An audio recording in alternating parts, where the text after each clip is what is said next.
तो आइए शुरू करते हैं आज के इतिहास के प्रश्नों में। जो आपका अगला चैप्टर था वो था मौर्यकाल। इसमें जो पहला क्वेश्चन आपका दिया है कि चाणक्य का अन्य एक नाम था। तो चाणक्य का एक और अन्य नाम था विष्णुगुप्त। सेकंड क्वेश्चन की बात करते हैं। दिया है कि निम्नांकित में से किसकी तुलना मैकियावेली के प्रिंस से की जाती है। तो उसकी तुलना की जाती है वो आपका कौटिल्य के अर्थशास्त्र से की जाती है, मैकियावेली के प्रिंस नामक पुस्तक की। नेक्स्ट क्वेश्चन दिया हुआ है आपका कि वह शासक कौन था जिसने राज सिंहासन पर बैठने के लिए अपने बड़े भाई सुसीम की हत्या कर दिया था। तो वो था अशोक। नेक्स्ट क्वेश्चन दिया है आपका कि निम्नलिखित में से सम्राट अशोक की वह पत्नी कौन थी जिसने उसको प्रभावित किया। तो वो थी कारुआकी। नेक्स्ट क्वेश्चन है आपका, अशोक ने अपने सभी अभिलेखों में एक रूपता से किस प्रकृति का प्रयोग किया। तो वो क्या था, अर्धमागधी। ऑप्शन नंबर आपका ए। नेक्स्ट क्वेश्चन दिया हुआ है कि बिंदुसार ने विद्रोहियों को कुचलने के लिए अशोक को कहाँ भेजा। तो उसने अशोक को तक्षशिला भेजा था। नेक्स्ट क्वेश्चन दिया हुआ है आपका कि निम्नलिखित में से वह व्यक्ति कौन था जिसका एक और नाम देवनाम प्रियदर्शी था। तो वो है अशोक। नेक्स्ट क्वेश्चन दिया हुआ है, निम्नलिखित में से प्राचीनतम राजवंश कौन है। तो सबसे इसमें प्राचीनतम वंश जो है वो है आपका मौर्य वंश। नेक्स्ट क्वेश्चन, कौटिल्य चाणक्य किसका प्रधानमंत्री था। तो यह था चंद्रगुप्त मौर्य का। अगले क्वेश्चन की बात करते हैं। दिया हुआ है कि कलिंग विजय के उपरांत अशोक महान ने निम्नलिखित में से किस धर्म को अंगीकृत या अंगीकार किया था। तो वो किया था बौद्ध धर्म को। अगला क्वेश्चन है, चंद्रगुप्त के शासन विस्तार में किसने मुख्य रूप से मदद किया था। तो चंद्रगुप्त मौर्य के शासन विस्तार में सबसे ज़्यादा जो मुख्य भूमिका था वो था चाणक्य का। नेक्स्ट क्वेश्चन है कि सांची किस कला व मूर्तिकला का निरूपण करता है। तो वह करता है बौद्ध धर्म का। अगला क्वेश्चन आपका है कि प्राचीन भारत का वह प्रसिद्ध शासक जिसने अपने जीवन के अंतिम दिनों में जैन धर्म को अपना लिया। तो वह है चंद्रगुप्त मौर्य, जिसकी मृत्यु श्रवणबेलगोला कर्नाटक में हुई थी। अगले क्वेश्चन की बात करते हैं, मौर्य साम्राज्य की स्थापना किसने की थी। तो वो किए थे चंद्रगुप्त मौर्य। नेक्स्ट क्वेश्चन है, मौर्य साम्राज्य में प्रचलित मुद्रा का नाम है। तो प्रचलित मुद्रा का उस समय नाम था पर्ण।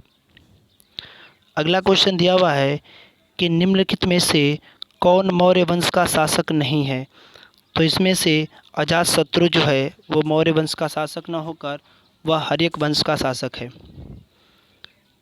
नेक्स्ट क्वेश्चन है, निम्नलिखित में से अशोक का उत्तराधिकारी कौन है। तो अशोक का उत्तराधिकारी वह था कुणाल। नेक्स्ट क्वेश्चन है, मुद्रा राक्षस के लेखक निम्न में से कौन है। तो मुद्रा राक्षस के लेखक विशाख दत्त हैं। अब बात करते हैं अगले क्वेश्चन की।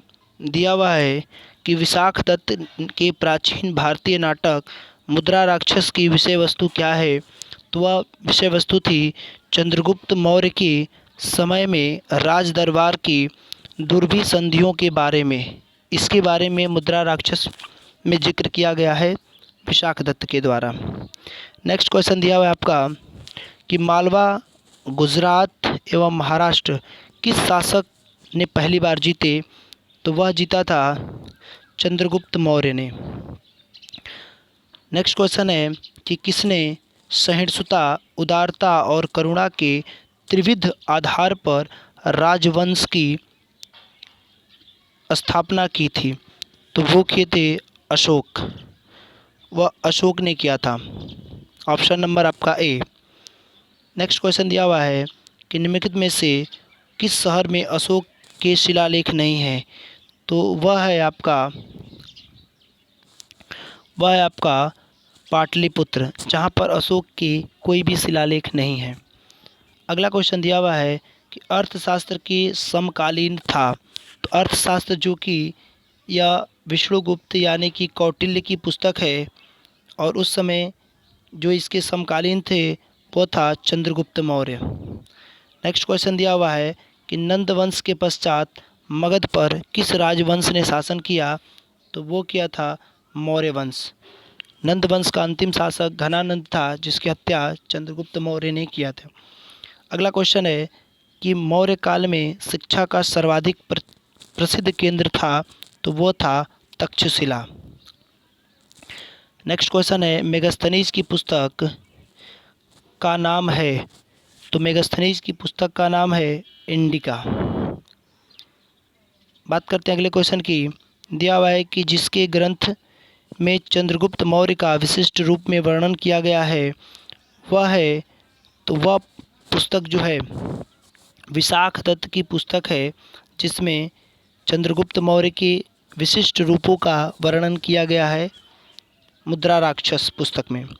अगला क्वेश्चन है कि वह स्रोत जिसमें पाटलिपुत्र की प्रशासन का वर्णन उपलब्ध है वह है, तो वह है इंडिका नामक पुस्तक, जो कि इंडिका नामक पुस्तक है। नेक्स्ट क्वेश्चन है अशोक के शिलालेखों में प्रयुक्त भाषा है। तो अशोक के शिलालेखों में प्रयुक्त जो भाषा है वह है प्राकृत। अगला क्वेश्चन दिया हुआ आपका, निम्नलिखित में से किस मौर्य राजा ने दक्कन की विजय प्राप्त की थी। तो वो क्या था चंद्रगुप्त मौर्य ने। नेक्स्ट क्वेश्चन है कि मेगास्थनीज ने भारतीय समाज को कितनी श्रेणियों में विभाजित किया था। तो वह क्या था 7 श्रेणियों में। 7 श्रेणियों में मेगास्थनीज ने अपनी इंडिका नामक पुस्तक में विभाजन किया है। नेक्स्ट क्वेश्चन है कौटिल्य के अर्थशास्त्र में किस पहल पर प्रकाश डाला गया है। तो वह डाला गया है राजनीतिक नीतियों पर इसने प्रभाव डाला है। अगला क्वेश्चन है कि निम्न में से कौन सा क्षेत्र अशोक के साम्राज्य में सम्मिलित नहीं है। तो वह है आपका श्रीलंका, जो कि इसके साम्राज्य में सम्मिलित नहीं है। नेक्स्ट क्वेश्चन है कि पाटलिपुत्र को किस शासक ने सर्वप्रथम अपनी राजधानी बनाया था। तो पाटलिपुत्र को सर्वप्रथम जो राजधानी बनाया था वह था चंद्रगुप्त मौर्य। बात करते हैं नेक्स्ट क्वेश्चन की। पाटलिपुत्र में स्थित चंद्रगुप्त का महल मुख्यतः बना है। तो वह बना था लकड़ियों का। अगला क्वेश्चन है बराबर यानी जहानाबाद जिला में जो पड़ता है बराबर की पहाड़ियाँ की गुफाओं का उपयोग किसके आश्रय गृह के रूप में है। तो वह है आजीविकों के रूप में, जिसके संस्थापक मक्खली घोषाल थे। नेक्स्ट क्वेश्चन है किस अभिलेख से यह साबित होता है कि चंद्रगुप्त का प्रभाव पश्चिम भारत तक फैला है। तो वह मिलता है रुद्रदामन का जूनागढ़ अभिलेख, जहाँ पर चंद्रगुप्त के पश्चिम भारत के अभियानों के बारे में या उसके साम्राज्य विस्तार का वर्णन मिलता है। अगला क्वेश्चन है कि केवल वह स्तंभ जिसमें अशोक ने स्वयं को मगध का सम्राट बताया। तो वह है भाब्रू स्तंभ, जिसमें अशोक ने अपने आप को मगध का सम्राट बताया था। अगला क्वेश्चन है सूची फर्स्ट और सूची सेकंड को आपको मिलान करना है। तो इसमें आप ध्यान दीजिए कि चाणक्य का नाम जो है वो विष्णुगुप्त है, यानी कि अब डी का जो होना चाहिए वो 4 होना चाहिए। अब इसमें आप देखिए कि किस में डी वाले में 4 ऑप्शन है।